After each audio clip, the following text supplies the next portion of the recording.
In December 1944, Bastogne was nothing special. A small Belgian town, narrow roads, stone houses, a quiet crossroads surrounded by forests. No one would have guessed that this frozen place would soon decide the fate of an entire war. Winter arrived early that year. Snow covered the roads. Fog wrapped the trees. Temperatures dropped far below zero.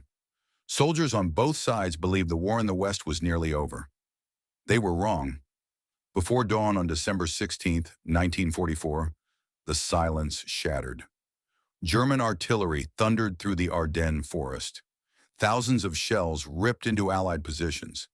Hitler had launched a desperate gamble, a massive surprise counteroffensive aimed at splitting the Allied armies and forcing a negotiated peace. At the center of it all stood Bastogne. The town was a vital road junction. Whoever controlled Bastogne controlled movement through the Ardennes. The Germans knew this. So did the Americans. Within days, elements of the 101st Airborne Division, along with armored and artillery units, rushed into Bastogne. Many arrived without proper winter clothing. Some had no heavy weapons. Few understood what was coming. Then the trap closed. German forces advanced faster than expected. Roads were cut. Communications failed. By December 20th, Bastogne was completely surrounded. No reinforcements, no supplies, no escape. Inside the perimeter, over 18,000 American soldiers waited in freezing foxholes. Ammunition was rationed.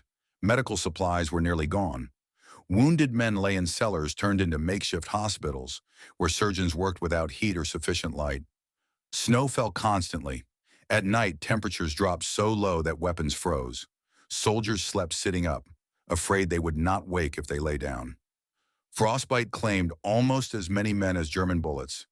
Outside the town, German armor tightened the ring. They believed the Americans would surrender. On December 22nd, German officers approached under a white flag.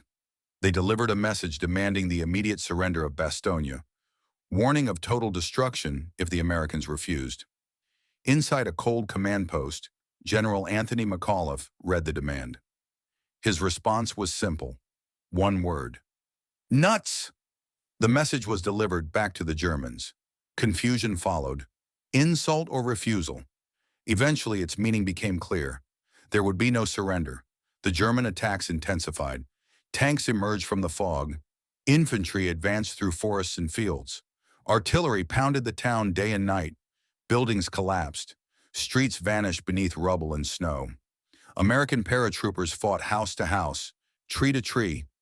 Many had never faced tanks before. They used bazookas at point-blank range.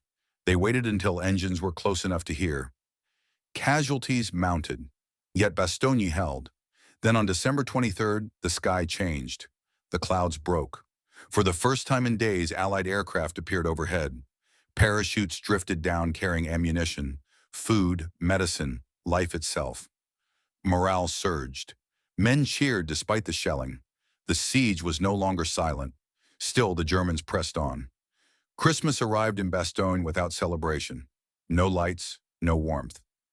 Only distant artillery and the moans of the wounded. Chaplains moved quietly through cellars.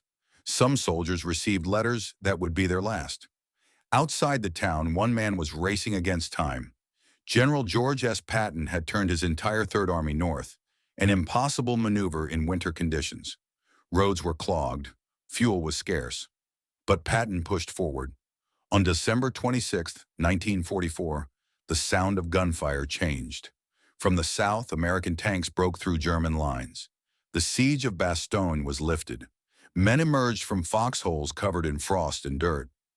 Many could barely stand. They had survived one of the most desperate encirclements of the war. The Battle of the Bulge would continue for weeks. Thousands more would die. But Bastogne had not fallen. It became more than a town. It became a symbol, not of victory without loss, but of endurance without surrender. In the frozen forests of Belgium, surrounded by steel and fire, the answer had been given. Nuts! And history remembered it.